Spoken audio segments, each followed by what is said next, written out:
MPTV, Matt Piper, the soccer mentor. Hope you're doing well, hope you're enjoying the videos. A special video for you today, guys. I've got a special guest dropping by. I coached with him earlier today. I asked him if he'd come on and share his knowledge on the Leicester game and a few other things that I wanted to ask him. I told you about him before, James Miller. He will be here shortly. Just getting it set up for him, so he's got a seat, because normally it's only me, but today it will be him as well. I'm really looking forward to it.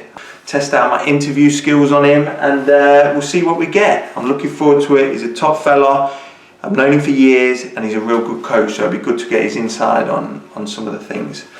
Hey! The special guest has joined us. I told you he would. It's been on the agenda for a few weeks. I asked him a few weeks ago. I really wanted to get his input on the site. I've really got a lot of time for what he's got to say about football. We've coached together for years now. We play together. I've known him since I was 13 years old. Yep. He's a year older than me. He was at Leicester. I was at Leicester. He used to bully me as a kid, and I still have nightmares about it. But no, this is James Miller. Do you want to tell the guys a bit about how we met, or you know, your past story and what you're doing now and stuff? Yeah, I'd love to. Well, Matt and I again met through football. You know, passion that we both share a lot. Both at Leicester together.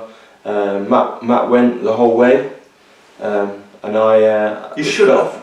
Well, I'd like to have thought so, but I think at the time, I don't think my attitude was correct. So for any youngsters out there that have got the opportunity, first things first, you make sure your attitude is spot on from the minute you're in that environment. So from entry level in, you've never made it until you've got 250 league appearances. Always believe in yourself, but never think you've made it until you've actually got those appearances under your belt. So yeah, I felt I was unlucky, but truth is not good enough. So I ended up going down the levels and ended up playing locally, but still at quite a high standard for the most time in my career. But now I enjoy coaching. So like Matt says, I work alongside Matt doing the youngsters in all the schools that we go to and the camps that we do. But I also have the opportunity where I coach 16 to 19 year olds as head coach of the Loughborough College Football Academy, and I oversee the whole of that. So still really active in football, and like I said earlier, it's my passion. So yeah, I'm really pleased that Matt's invited me to come along and share a bit of wisdom. Share a bit of wisdom with the guys. And you know, the 16 to 19, because it's an age group, guys, that I've not coached myself. I'm UEFA qualified. James is going through his UEFA qualification as well, which he's going to get easy there. He is honestly a top coach. But obviously most of my time is dedicated to the youngsters. Yeah. It's a completely different kind of environment to coaching youngsters to 16 to 19 year olds. The truth is, a lot of 16 to 19 year olds believe so much in themselves that they actually believe like they're professional as it is. So although where I work, we try and give them as much of that sort of environment as possible through the experience I've had, we have to be real with them and make them realise that to be a professional footballer, it takes a lot more than what they think. And it's managing expectations of themselves as well as your expectations as a coach, because you could have high standards and expect certain things of them, and they actually can't follow through with that. So and then there's things that they expect that they can do and get frustrated that they can't actually do it. So it's you're not just managing the player, you're also managing the person. And you're trying to create these young players, you're trying to help them in their life as well. Because it's so difficult to become a professional footballer. And when people, I think youngsters grow up these days thinking, that's what I want to do, so I do it. Whereas, I know you didn't, but a lot of the people in the youth team, when me and James were in the youth team, would finish the game on a Saturday, go out, drink, try and get girl at 16, 17 years old, you know, and like kind of living that footballer's life before they were even there. Didn't stay behind after training, didn't practice. No. We stayed behind after training. We practiced. We didn't go out, we didn't drink. Alright, that's a really important message. I think a lot of these young guys now just think, I've seen it. A couple of them go out and they think, I've made it because I've got a professional contract. But that's just the beginning of the story. Yeah. I mean, if you stayed behind to try and do extra, to try and improve yourself, the boys in the dressing room would laugh at you. And you get laughed at. If someone wants to practice, you would applaud that. I'd applaud it. Yeah. I would massively say it out there now on the camera to anyone with any aspiration to improve as a footballer, not even to be a professional, but to be the best you can be. Go and work away from your normal training ground. If instead of going home and playing the Xbox, I've been telling them this. Go find a field. You just go in your back garden and you can work on your touch.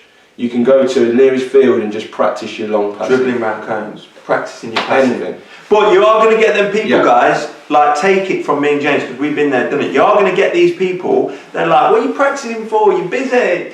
What are you doing? Look at you on your own. People will laugh at you. But if you've got that mentality to go and do that and improve yourself as a footballer, that is all that's going to happen. Don't let peer pressure take you away from any of your goals. This could be a hell of a long video. Hopefully James will join me again and we can dig deeper into things and stuff that we've just spoke about. Hopefully we can go deeper, and there's loads more issues that these guys, we can help them with. I know we can. And especially getting his input, because it's brilliant. But let's get on to the game last night. You went to the game, I went to the game, and Okazaki came up with an absolute brilliant finish. Let's go over to the board. It was great improvisation. We'll go over to the board and we'll look at what you think Leicester did well to score the goal, and where Newcastle probably could have defended it a little bit better. Yeah, that's great.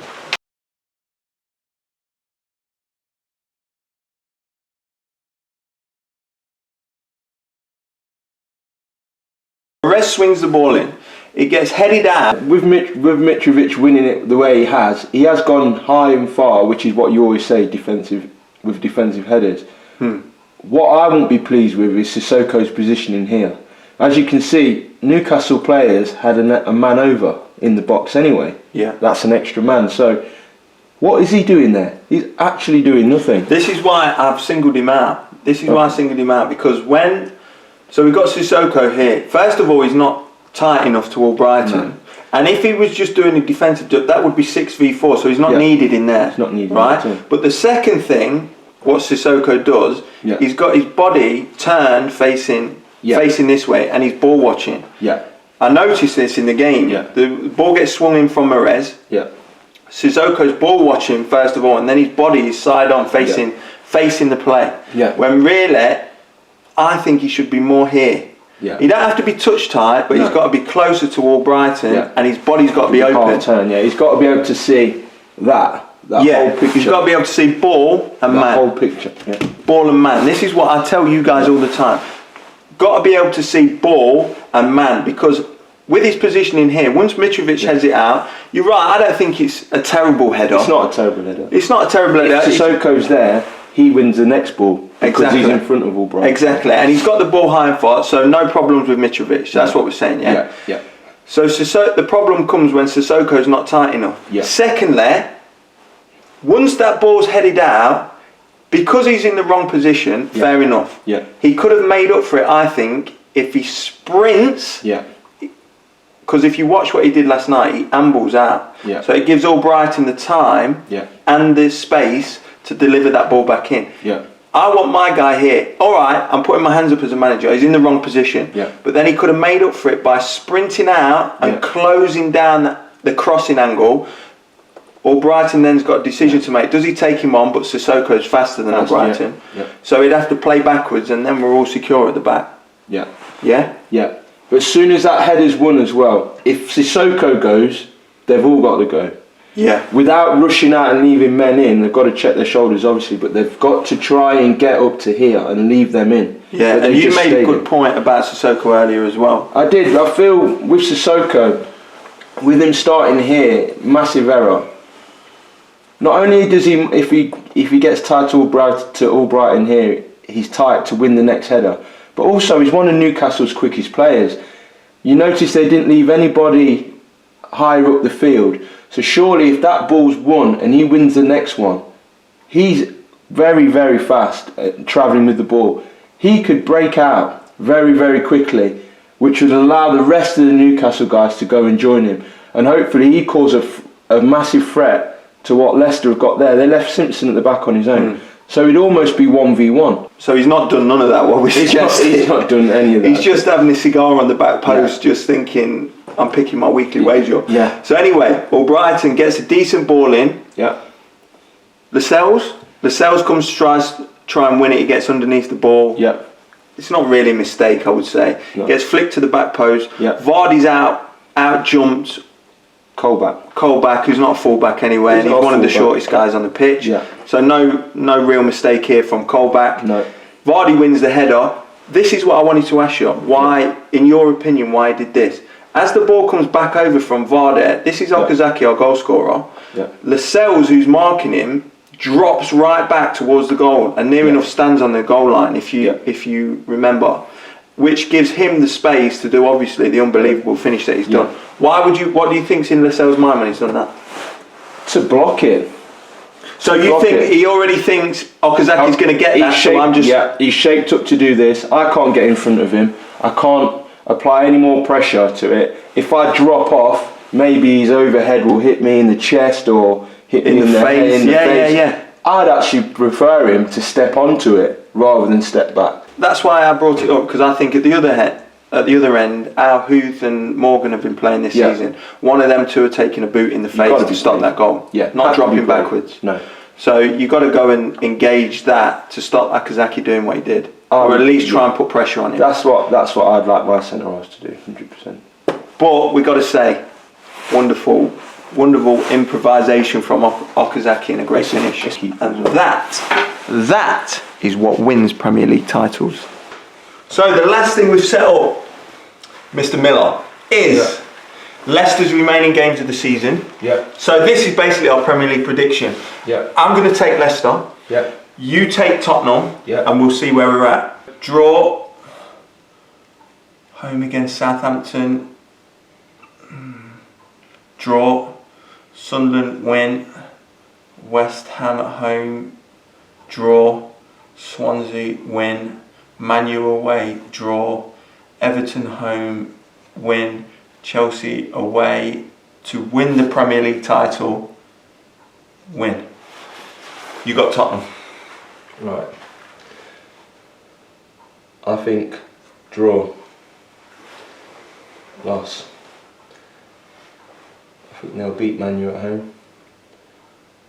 I think they'll beat Stoke away. I think they'll beat West Brom at home. Chelsea away. I think they'll lose to Chelsea. Big game, that one. This is a tricky one. Southampton home. I think that'll be a draw. I think pressure on. I think Southampton have been decent this season. And Newcastle away. Newcastle fighting to stay up. Fighting to stay up. At St James's Park, I'm going to go for draw. a draw. 79 points. What will Tottenham finish on?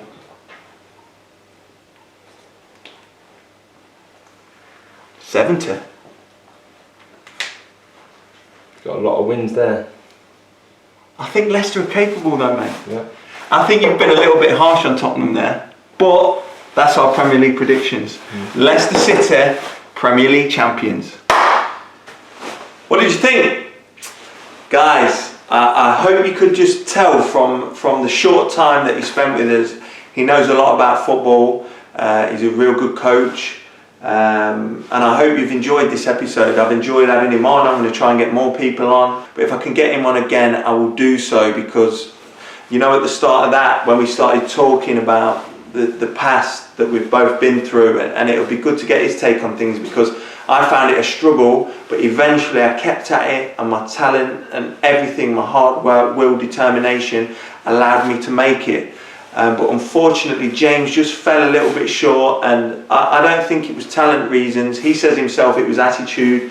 I don't know with James. It's a tough one because I really thought he was going to get a pro contract and go on to the first team, but unfortunately it didn't. But I think he's going to do real great things in the coaching sector. So good luck to him. Hope you enjoyed having him on today. I will be back tomorrow, guys, with, I know this is short notice, I've already got one question I'm going to answer for Mikey. Mikey, a young guy from Ireland, has come through with a great question that I really wanted to do a video about and answer his question. But there's more room for questions there. As long as it's not going to be a full video on whatever you ask me, but I'm going to try and give you my advice. It doesn't have to be about football. It can be about anything. Live. You can ask me anything about myself. But get your questions into me tonight. As soon as this video comes out, get your questions into me and I'll try and pick out a few and answer them in tomorrow's video. Guys, thanks for watching as always, really appreciate it. Make sure you subscribe if you've not yet, and I will see you all on the flip side.